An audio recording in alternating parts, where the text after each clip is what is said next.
Hello everyone, welcome to my YouTube channel. My name is Nena Obasi.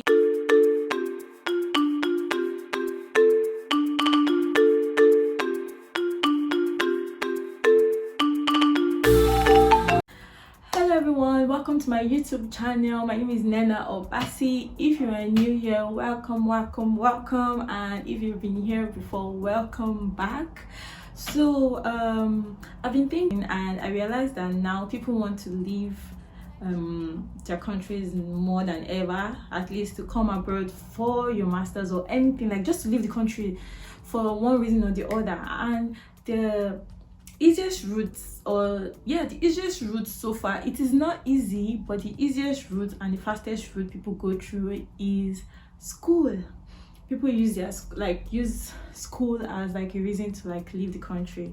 Yeah, so I was thinking that I should do a series of what it takes to actually come to the UK.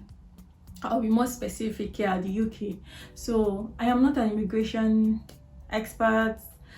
I am not involved in immigration. I am not an agent for any school or anything. I am just talking based on my own experiences and yeah, just based on what I know. Yeah, so for today we will be starting with the things to look out for when looking for a school in the UK.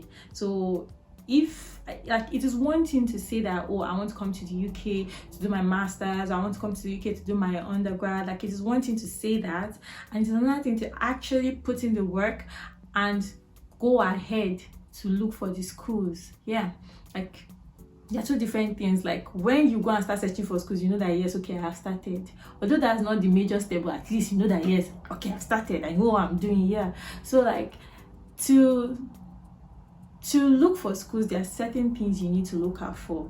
So the first thing to look out for is if the school is offering the course you want to do. Now, not all schools offer every course. For example, let's say you want to do your undergrad in accounting, or you want to do your masters in finance, and you have the University of Cambridge or Oxford in mind.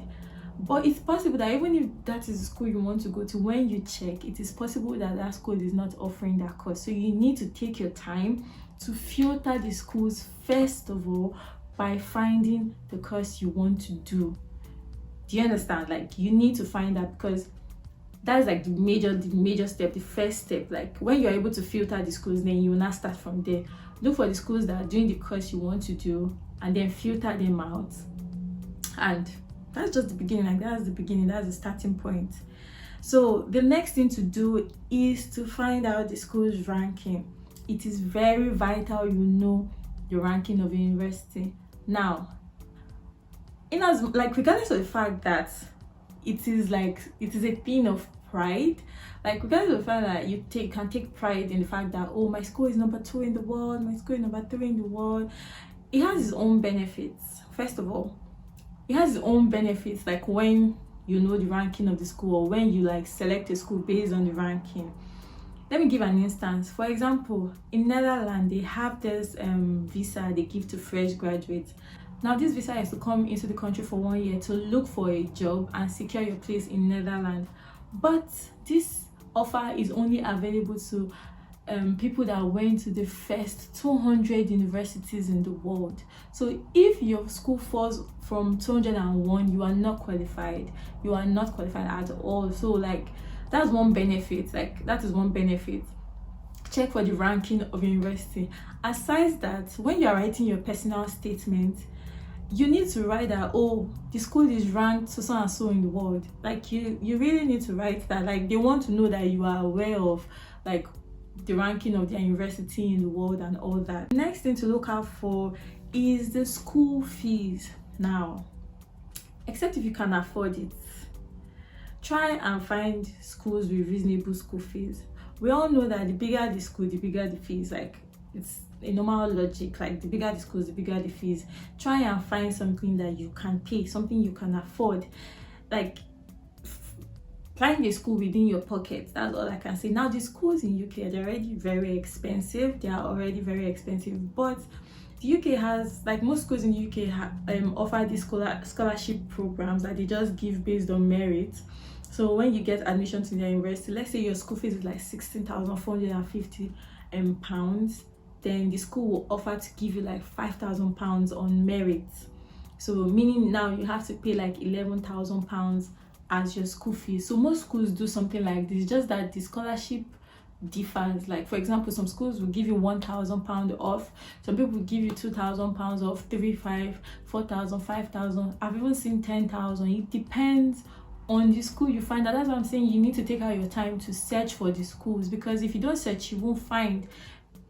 Do it yourself, like search for it, like schools that offer at least a reasonable amount of scholarship, except if you're on like a full scholarship from scholarship bodies, from all the scholarship boards, like all those places that give scholarship, except if you are on scholarship, on a full scholarship. But like if you have a sponsor that is going to pay, like your parents or your guardian, like you need to find something that is within your pocket. Now if you feel like my expensive is not somebody else's expensive, like for example 16,000 might be too expensive to me, to the other person 16,000 might not be expensive to that person, but take note that £60,000 is millions of naira. Even if you are paying 10,000 pounds, it is millions of naira.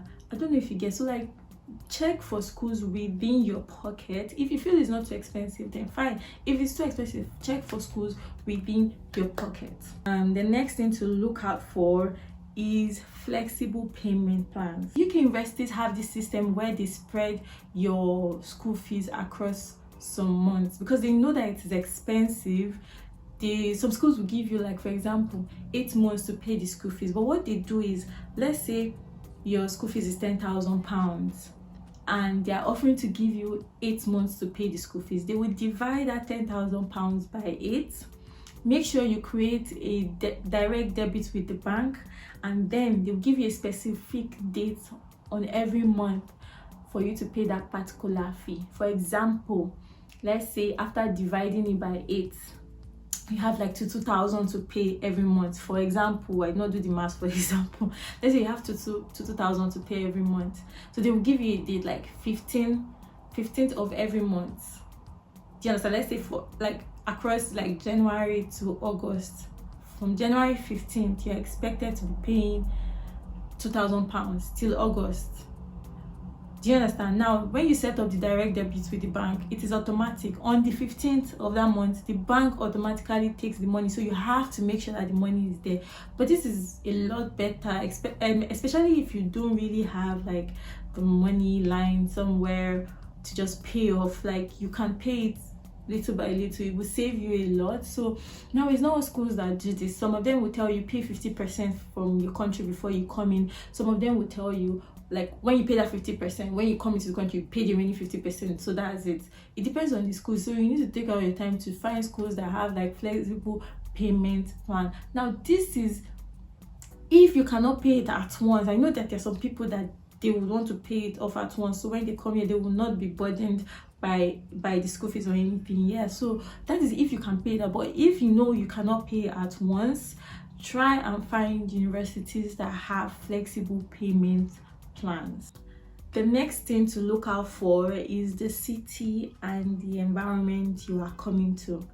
Now this is a very big factor for some reasons. Number one, you are leaving your country to come to a foreign man's land.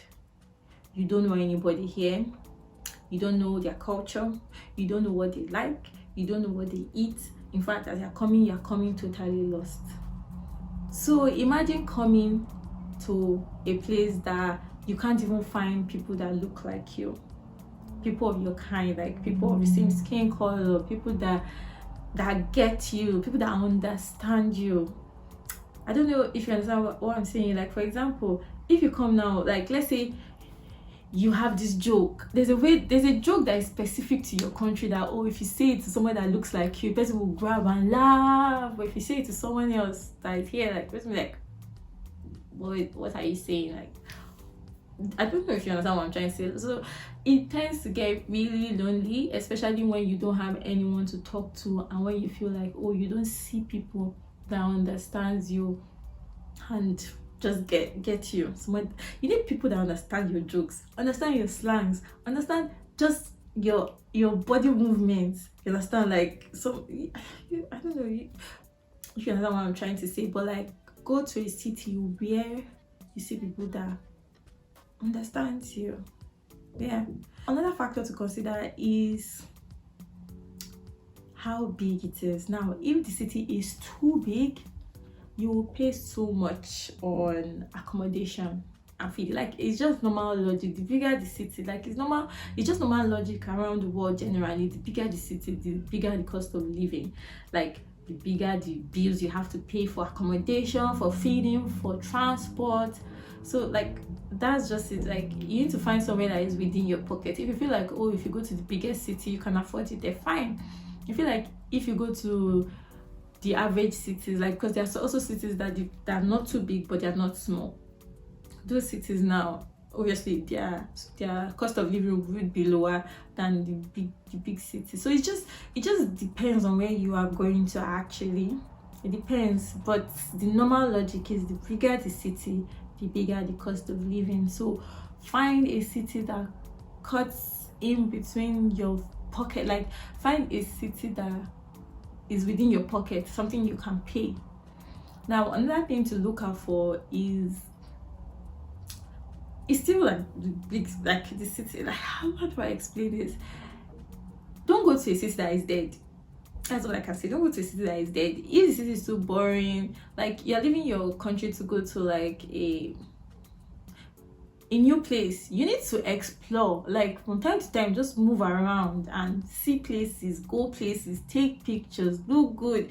Yeah, but like, if you go somewhere that is boring, like dry, you'll be stuck there for as long as you're there, except if you're able to like save up money and leave. Because let's say you're leaving from England to Scotland, you will spend a reasonable amount of money to make that movement if you are like in a dead city.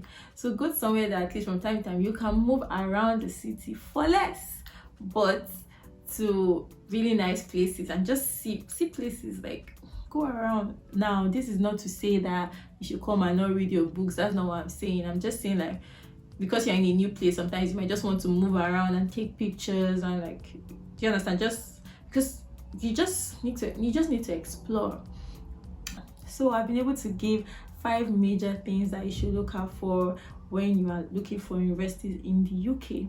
Now, this is just based on my own experiences, like I have said. This is based on my own knowledge, like I have said, and I will definitely keep you posted. I'll keep on posting series and series of step-by-step procedures on how to apply to a school university, how to get your visa, and just I'll put you through like ways to come to the UK if you are coming through school.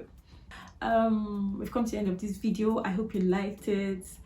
Please give me a thumbs up, and if there's any other thing you would love for me to talk about in my next video, please do not forget to put it in the comment section, and I will definitely act upon that. Yeah, like I have always said, do not forget to subscribe and share and like my YouTube video. Please look out for more videos from me, and I'll keep you posted.